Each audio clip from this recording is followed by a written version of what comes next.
যোৱাকালি ছোৱালী হৈছে ৰাতি 1টা বজাত আৰু ৰাতি দেৰিকৈ শুলে যে এনেকুৱা কষ্ট হয় মানে চকু মুখ গোটেই গাঁতত যায় কিবা হৈ গৈছে মানে অৱস্থা নোহোৱা হৈ গৈছে। সেয়েহে ভাবিছো আজি বেটিক দিনত শুব নিদিওঁ আৰু দিনজোৰা কাৰ্যসূচী হ'বই যিহেতু সেইকাৰণে দেখিছেনে কি আৰামত 9টা 10লৈকে শুয়ে আছে। তাই কোৱা মানে মোৰ গোটেইখিনি কাম হৈ গ'ল, এইখিনি খাই বৈ ৰেডি। দিনটো আৰু মই ভিডিঅ'ই নকৰিলোঁ আজি আচলতে। গধূলি অলপমান তাইক লৈ কিনে কি কৰোঁ কি নকৰোঁ বুলি কিবা এটা ক্ৰাফ্টৰে কাম উলিয়াই ল'লোঁ। মানে দেখিছেনে কাগজৰ কিবা এটা তাইক বনাই দিওঁ বুলি ভাবিলোঁ।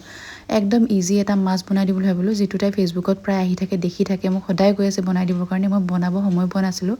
আজি এই চেগতে তাইক এইটো বনাই দিলোঁ, তাইক অকণমান ব্যস্তও কৰি ৰাখিলোঁ আৰু লগতে মোৰো ভাল পোৱা কাম এটা কৰিবলৈ বহুত দিনৰ মূৰত সুযোগ এটা পালোঁ। আৰু দেখিছেনে মাছটো বনাবৰ কাৰণে যে ইমান ইজি হয়। আপোনালোকে যদি বনাব ইচ্ছা কৰিছে তেতিয়াহ'লে ভিডিঅ'টো একদম লাহে লাহে চাব, চাই মেলি একদম কম সময়ৰ ভিতৰতে কি ধুনীয়া এটা মাছ বনাই দিব পাৰি। সৰু সৰু যদি শিশু আছে ঘৰত এনেকুৱা মাছ বনাই দিবচোন, বিৰাট ভাল পাব। মই যে ছোৱালীক বনাই দিলোঁ আৰু তাই মোকেই চাব নিদিয়ে। সেইকাৰণে মই প্ৰত্যেকবাৰে কিবা যে বনাওঁ, মই দুটা দুটা যে বনাওঁ, মানে মই নিজে বনাই উঠি চাব নাপাওঁ। সেইকাৰণে মই নিজৰ কাৰণে বুলি আৰু এটা বনাই লওঁ। আৰু দেখিছেনে এইটো বনায়ো এইটো ভাগত পোৱা নাই, কিন্তু কি ধুনীয়া মৰম লগাইছে চাওকচোন বাৰু। ঘৰত যদি আপোনালোকৰো সৰু শিশু আছে তেতিয়াহ'লে এনেকুৱা সৰু সৰু ক্ৰাফ্টৰ কাম কিছুমান বনাই দিবচোন, বিৰাট ভাল পাব কিন্তু দেই।